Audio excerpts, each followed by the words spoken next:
Python's data frames.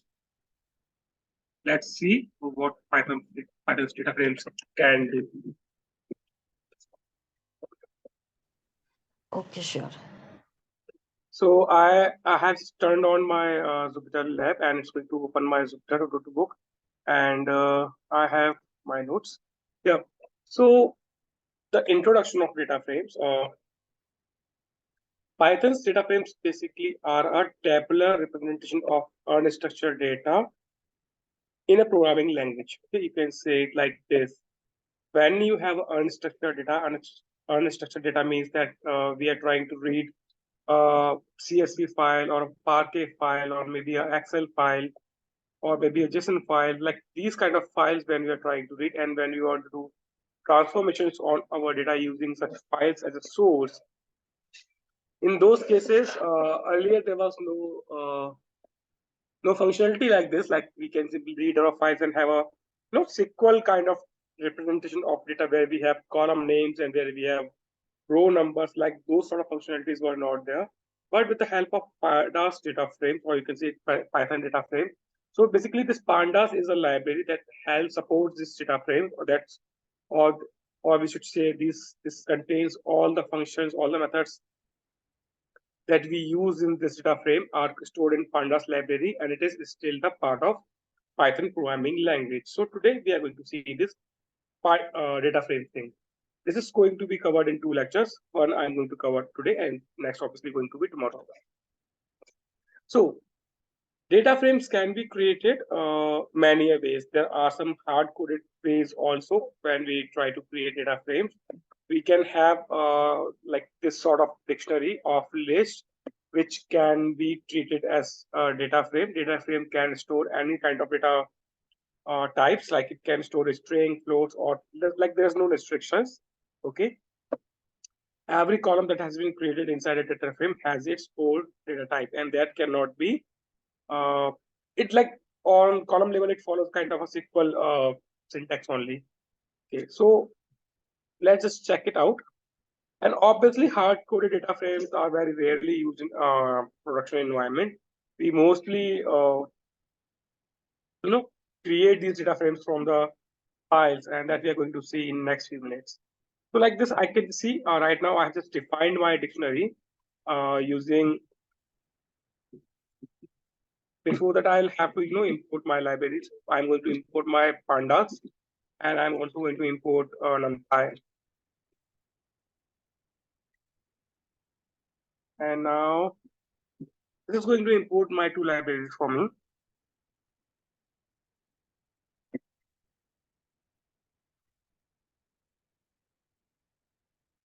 And now I can just create my dictionary.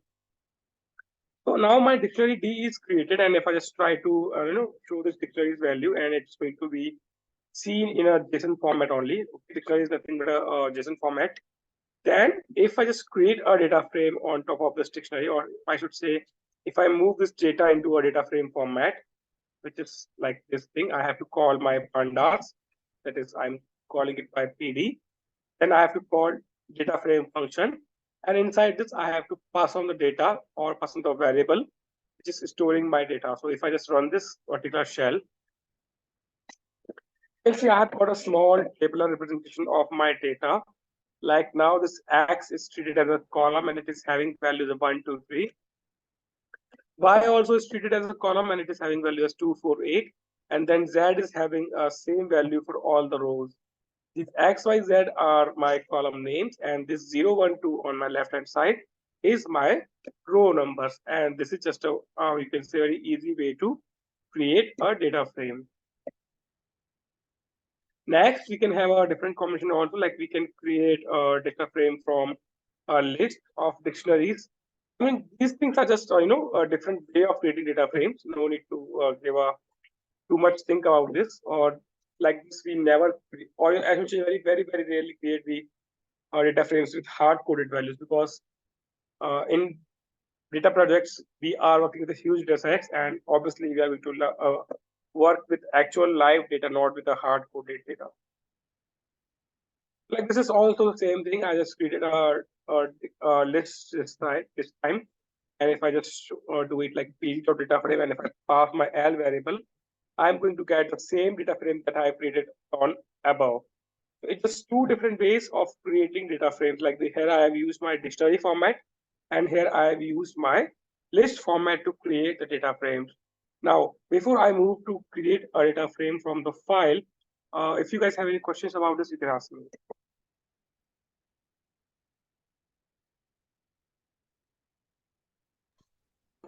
Generally in interview they ask like in pandas we have same set of DSL operation as in PySpark. So what would be the use cases when we will be using this pandas data frame and PySpark data frame and this NumPy module? See, approach-wise, use cases-wise, these both data frames are same thing. Okay, so Spark also has data frame, Pandas also have data frame. Only the differences, like they have some kind of syntax differences are there. Spark, PySpark has its own syntax, and then if you say compute-wise, obviously PySpark engines are way more powerful than normal Python engines. So obviously, if you're working with big data, and we will obviously go for PySpark data frame, that is also covered in this data frame, like PySpark, but it's for others, it's already covered in this course. So I'll say there's no difference in use cases. And interview questions, I'll say if somebody is asking you questions like how to create a data frame, or which is function does what thing, I mean that is a bit rough interview, I'll say, if you're having such kind of interviews. Because I always believe interview should be based on your approach, your problem solving skills, and your knowledge, not on syntax memorizing capabilities. And see, Varsha, like right now you're 4 or 5 years of experience. The more experience you will have, you will see very less questions like this, like what is lower do, what is upper do, or what is length function will do, or how to reverse the order of your data frame or list. Those kind of questions you will very rarely see now coming ahead from this time. Okay.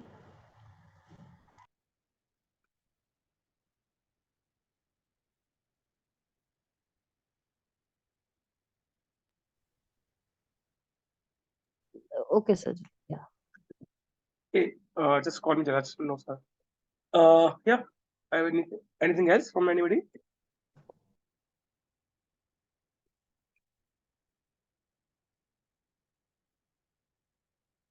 Okay, so silence I'll always take as an yes, that you are getting whatever I'm saying, you'll get it, guys are getting that. Okay.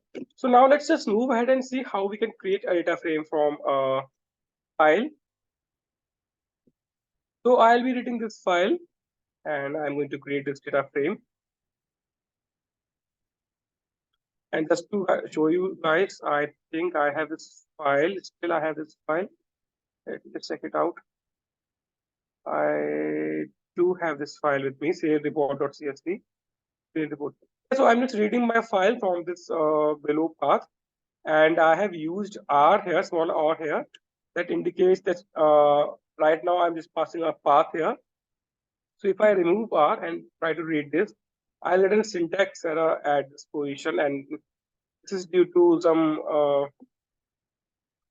some issues that while reading the file, and you might not see this issue with all the files or all the paths, but sometime it happens. So just use R to be 100% sure that function read CSV is treating it as a path only. So if I just do it like this, then I have successfully created a data frame called df. Now here, this df is my variable, and I have successfully created my data frame using read CSV function. So what I have done, I have pandas alias pd, just called my read CSV function that takes a few arguments. One of the arguments is the path of the file that you want to read, and it should be in a CSV format only.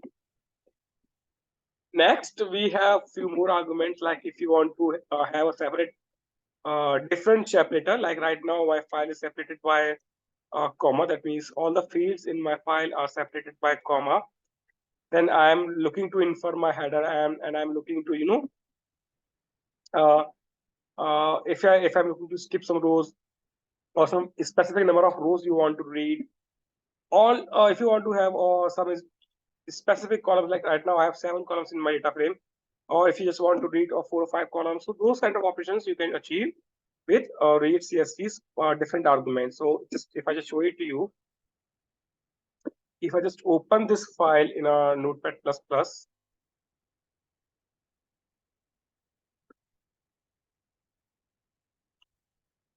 so you can see I have a few fields there, and these fields are actually terminated by comma. So usually in production, you will very rarely see that comma is used as a separator, because comma can be there in your commands or your actual data values. So we always try to avoid comma, but sometimes if it is there, then it's there. Like if this file is terminated by some other character, and that character you have to mention inside the argument list. Like we have to type SEP, that is separator, equals to whatever the separator that we are trying to use. It could be add, hash, pipe, or any special character, or anything that you want to separate your file with. Usually by default it's comma. Okay. So now if I come back and if I just show you my data frame, if I just try to print my data frame, if I just say df, I can see my data frame and its values. And here I have 7 columns, which is index, SQ code, design number, stock, category, size, and color. Then I have most left hand side, I have my number of rows, or you can say row numbers here. And this kind of representation helps us to do transformations on our data very easily. Like we can do step-by-step transformations, and we can track those also. And it's a very easy syntax, and it's easy to achieve and fast to run things. Okay, so this is how data frame is created using read CSV method. We can also create data frames from Parquet files using read Parquet method. For JSONs, we have read JSONs, and for other files like Excel, we have read Excel methods. Okay. So depending on our file type, data type, we have to use the correct method from Pandas library to create the Pandas data frame. Okay. And moving ahead, and don't worry, I will be passing these notes to you right after this class. And if you want to have some basic information about your method, then you can use these methods. So we have df.info. If I just press this, and you will get some basic information about your data frame, such as you will get all the column names, like what are the column names that you have, column number, and the third thing is like how many non-null records that you have in your column. So you can see that range index shows how many entries or how many rows you have. So you can see you have now 9,271 rows, and it's starting from 0 to 900 2070. But for design number, some of the rows are empty or they are having null values, and same is the state for category, size, and all of the other columns. Only one index column is completely filled. So just basic information, how many nulls you are having, or how many columns you are having, or what are the names, and what is the data type also we can see it here. So in64 is considered as a big int. If you compare this with some SQL databases, it is equal to big int or integer, normal integer. Object is nothing but a varchar or a string. Then float is just a float, like decimal point numbers if you want to store. And like that, we can have values in our data frame. Okay. And we can also see the total memory used by this data frame to be executed in Python environment. So such kind of basic informations we can see. Then we have our df.describe method, which actually gets the basic mathematical operations done on your data frame, on your integer and floating point numbers. So if I just execute this particular code, then I'm going to get a count, mean. Like for my index column, I'm getting total count of rows. For stock column also, I'm getting the same thing. I'm getting mean of my index column, stock column, standard deviation, minimum, 25% of total, 50% of total, like that, or max of this.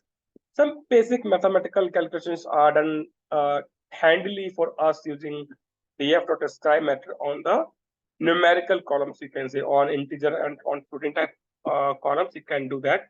Obviously on a string or varchar columns, there's no sense of getting standard deviation and mean.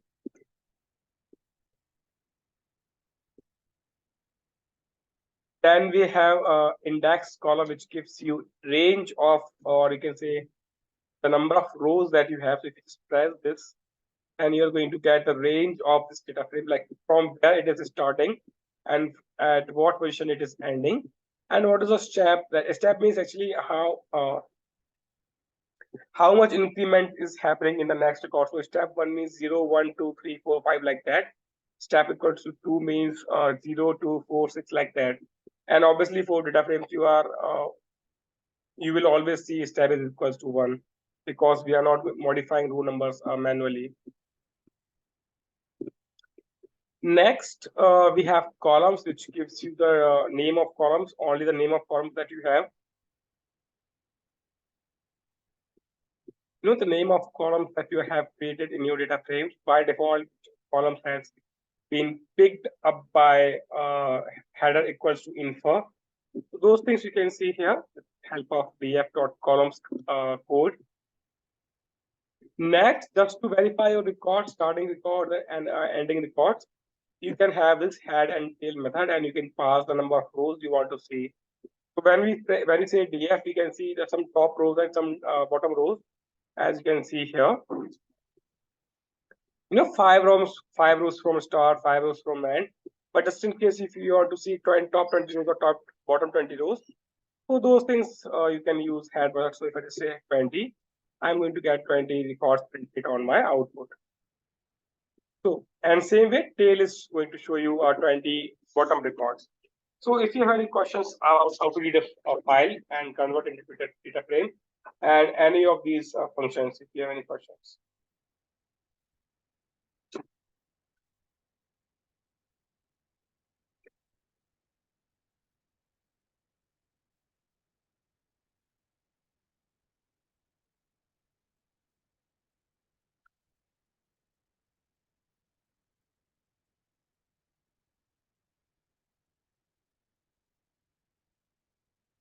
Okay, these are the functions that we have seen. These are the few things that we have seen right now. If you have any questions in this.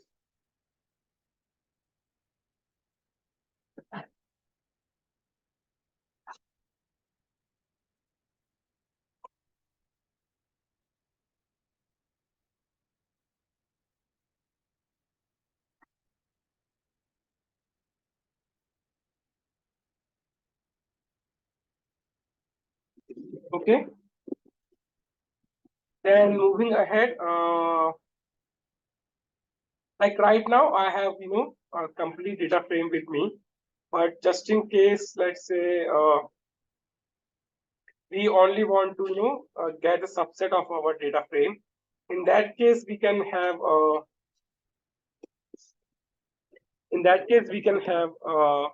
some access methods utilized in the data frame. Like for an example, if I use log actually stands for location. Okay, so how we'll use log? So I'll just come down here. So it says on data frame named as df. Df is my variable name that is storing my data frame. Dot log the location, that means I am looking to access subset of my data frame. Then it needs two things. Okay, before comma we need to give row numbers, after comma we need to give column names. Okay, so let's say I want to get top 100 rows, so I'll say 0 to 100. Okay, then I'll provide my column name. Let's say I want to see top 100 rows of my stock column only. In that case, I'll just pass on my column name here and I'll execute it. In this case, I'm going to get top 100 rows of my stock column. I can also modify it to, do it like 90 to 100. or I can say all the rows after 90, or all the rows like that. So first, I will provide my row numbers, like which rows I want to access. Then I'm going to provide which column or columns I want to access. If you're looking for one column, it's fine that if you provide in like this. If you're looking to access multiple columns, you have to use a list format. So it is like this. I have to provide a stock and comma, then my next column name. So that can be category.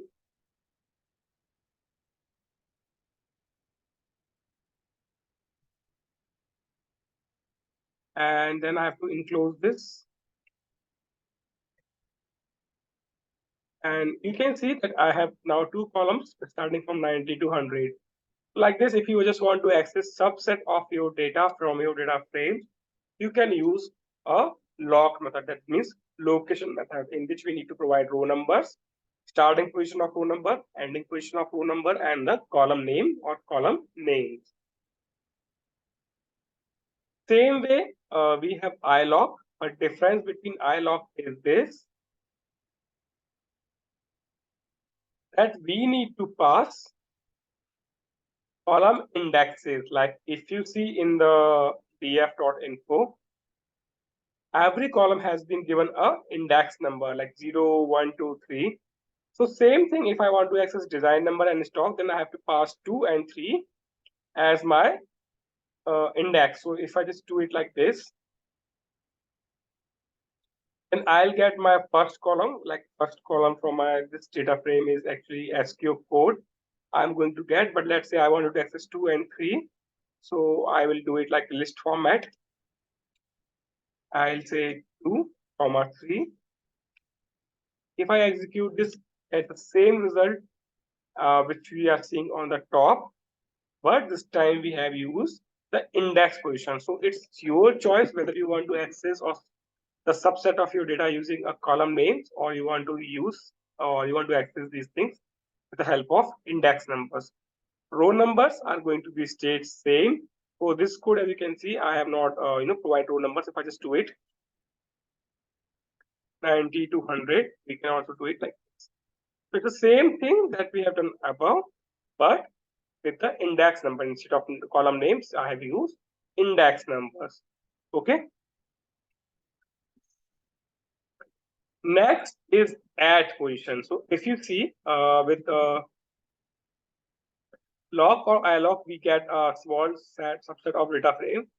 But let's say we just wanted to directly point to this particular value, and we wanted to get this in string format. We could have done that by add position. So if I just do it add, then I will use df.add, that means my data frame name. Then add, I will be saying, and I will be providing my column name. So whatever is the value of my stock at position 12, I'm going to get that in a string or in the format of whatever the data type of this particular column is. Like right now, the stock is actually in the floating point numbers. So I'm going to get this floating points details. And if it's stored in a string format, I will get the string data type here. So if you just want to access a particular value, then you can use add. And if you want to access a subset of your data, you can use lock or iLock. And same way we can use iAdd. That means accessing the things, accessing your columns by their index numbers. So if I just say 3 here and I remove this quotes, then it's going to give me a same result. So now if you have any questions in these 4 access methods.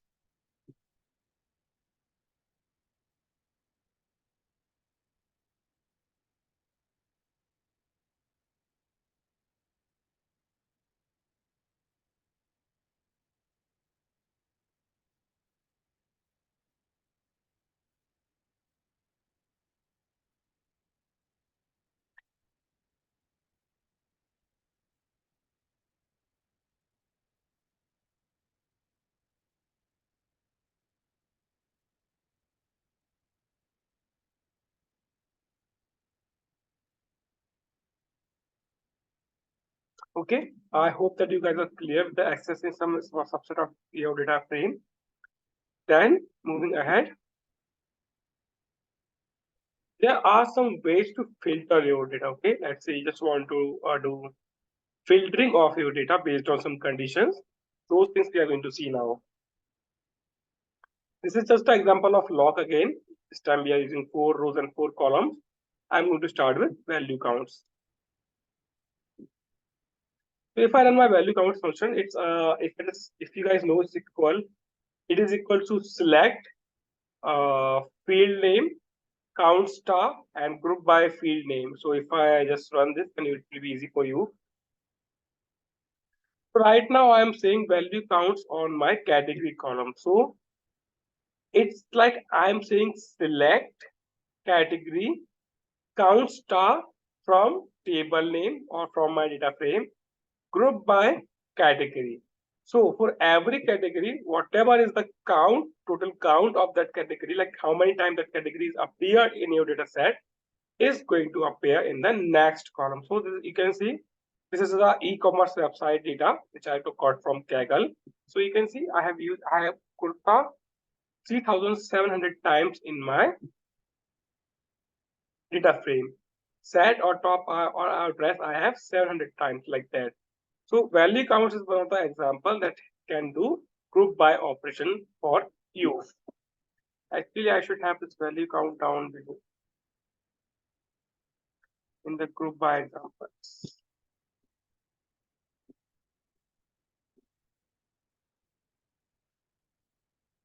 Okay. Next, actually, let's check out the some other things. So, as we have seen that we do have some, we do have some null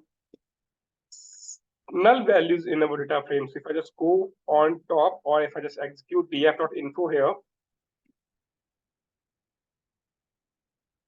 so you can see on my category column, I have 9,226 rows filled with some values, but I have 9271. So around 45 columns, I have nulls. So let's say you have a requirement to fill your null values with some random records or with some random value or a fixed value, you can say. Then you can use like you have to use this kind of syntax like data frame accessing only one column of data frame, like you want to apply this next operation only one column of your data frame. Then you can say dot fill and value that you want to set. So it's a string format. So I can say it like this.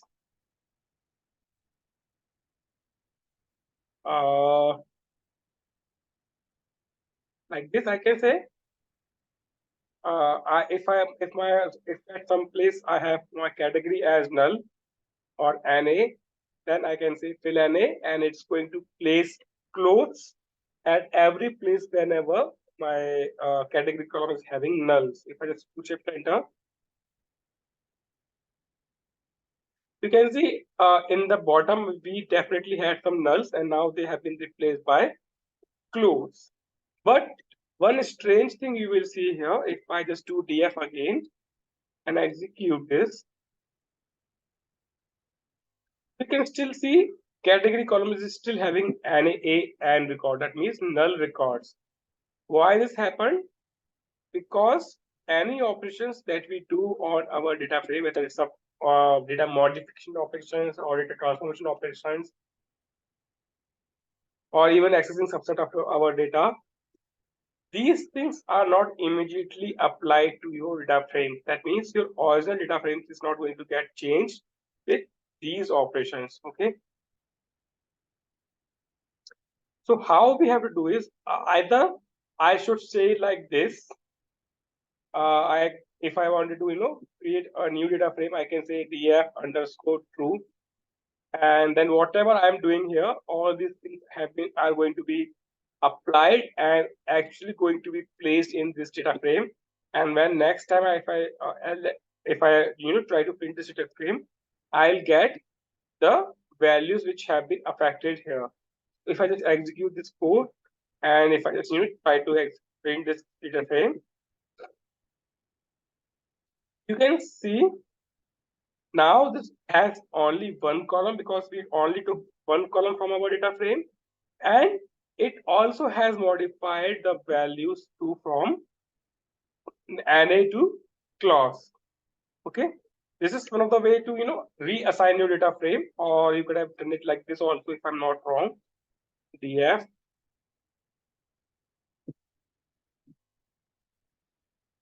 okay, it's not the way to do it.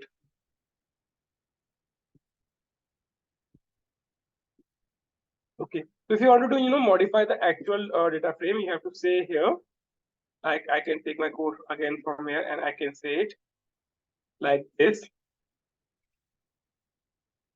and I'll say same thing again here, clocks. If I run it for now only difference is that I have used one more argument that says in place equals to true. That means now I can I in place equals to actually means now I'm sure that whatever operations I'm doing, I want to modify my original data frame. Like whatever operations I'm doing, it should affect my original data frame, which is named as DF. So if I execute this code now, and if I just print DF, I'm going to get see that my category column has been modified and all the nulls have been converted into clause or the fixed value that I have provided in my code. If I do not say any column name here, if I just directly access, if I directly apply my fill any method on a complete data frame, and if I just execute this code, and if I print this, then all of my columns are going to be replaced from null to a static value that I have provided here. Then if I wanted to filter my data frame, you can do it like this. That means I am saying I want to get complete data frame back and what rows I want to access. Okay, I only want to access rows which are having category column equals to cardigan. So if I say it like this, I'm going to get all of my rows back which have category equals to cardigan. So now next data frame I can create it like this. df2 equals like in real time also, instead of modifying original data or original data frame, we try to go step by step and we create new data frames. And in ideal scenario, I would have named it like df category. That means this data frame only has values which are having category as cardigan or df cardigan or like that. I could have said it to this, but let's say df2 is fine for this. Okay, just one question. Instead of creating a new data frame, can we change? Can we assign DF is equal to the same thing, same data frame? Yes, you can do it also. In that case, your original data frame is going to get modified. Okay, so we won't be having the previous data set. Yes. So if I, if I execute this shell now, your original data frame is going to get modified and you're going to only have the values which have cardigan. So let's say for next operations or next step of operations, you wanted to have some different set of values, or in that case, you won't be having that. So it's a good practice that we create new data frames from our previous operations. Okay. Okay. So, and one more way to do it is like this. When you have, and operator, if you wanted to apply, you wanted to check two conditions, like whether your category is cardigan, but if color is equals to blue. If you wanted to do it like this, then you can have and operation. Just apply two conditions in a parenthesis, use and again in the parenthesis you have to say one more condition. And if I execute this, I'm going to get result which is where both the conditions are actually matched. Category is equals to cardigan and color is equals to blue.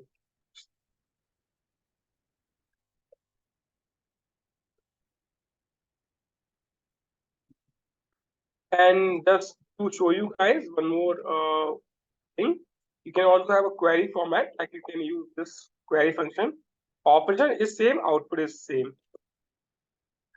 Just using query, we can also filter category equals to cardigan and color equals to blue.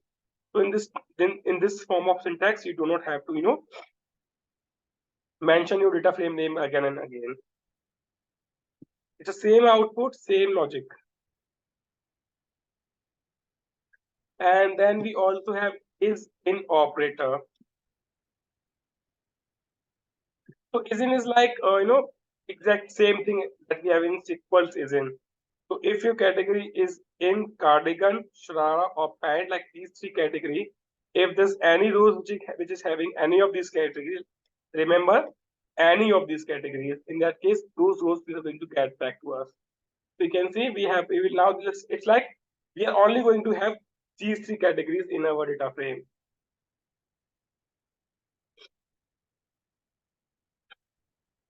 So now I will take a pause here, or actually let's just say, check one more syntax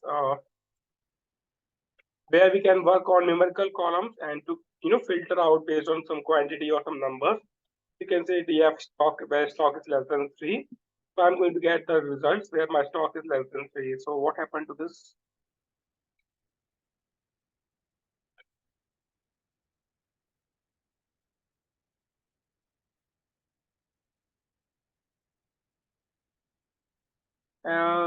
Just a second. Let's check what is the info type that we have. I think I have modified my df by mistake. Yes, actually I have. See what happened here? Now my column is string type, not integer type. So this column stock, it should have been float type to perform that operation. And where I made this change, I made it here.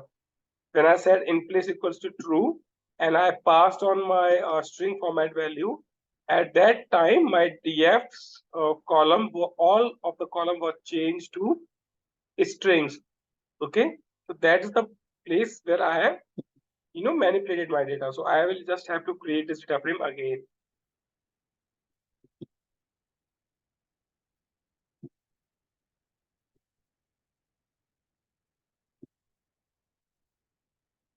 Is now I have my original data frame, and if I just do df.info now,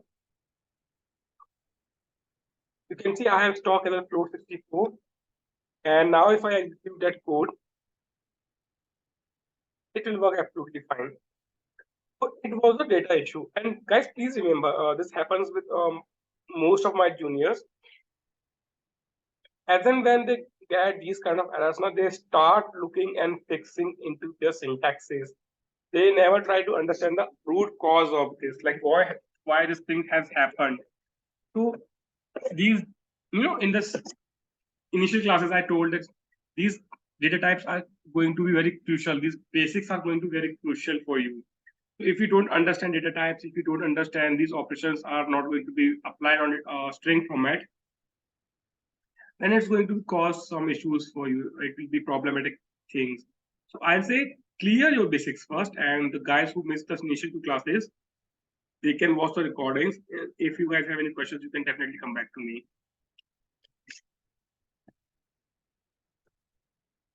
Now, one last thing for today, the for loop on your data frame. So let's say in your data frame, I have shown you how to filter your data frame, but let's say on one of your columns, you wanted to check some condition, and according to the result or value stored in that particular row, you wanted to perform some operation.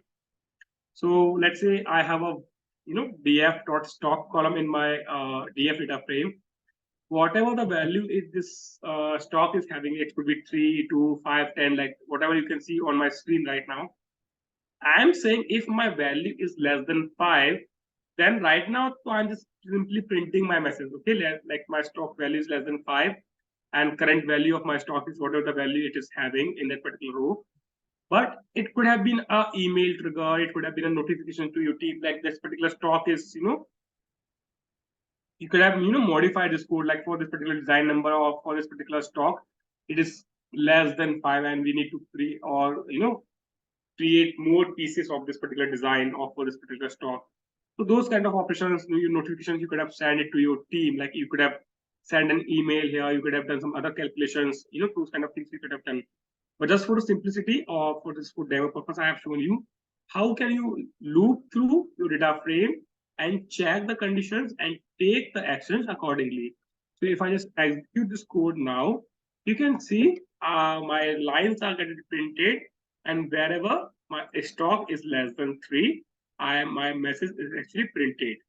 So this is all from my end for today. If you guys have any questions in this, take your time, take 2-3 minutes, try to understand all these filter operations, use cases of these, or I should say all these operations of access methods, info methods, filtering ways. If you have any questions about this, please let me know, because these things look simple, these are basic, and these should be very, very clear to you for going ahead.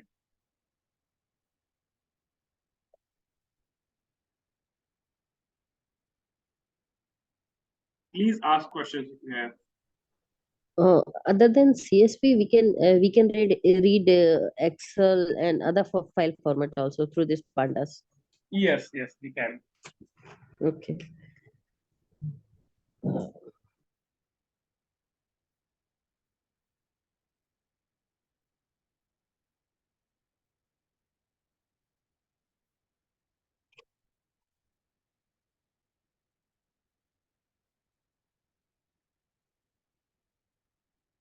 So Shami and Rama, if you have any questions. No questions, Jalas. Okay. Guys, you can please stop the recording. So there are some more things in data frame.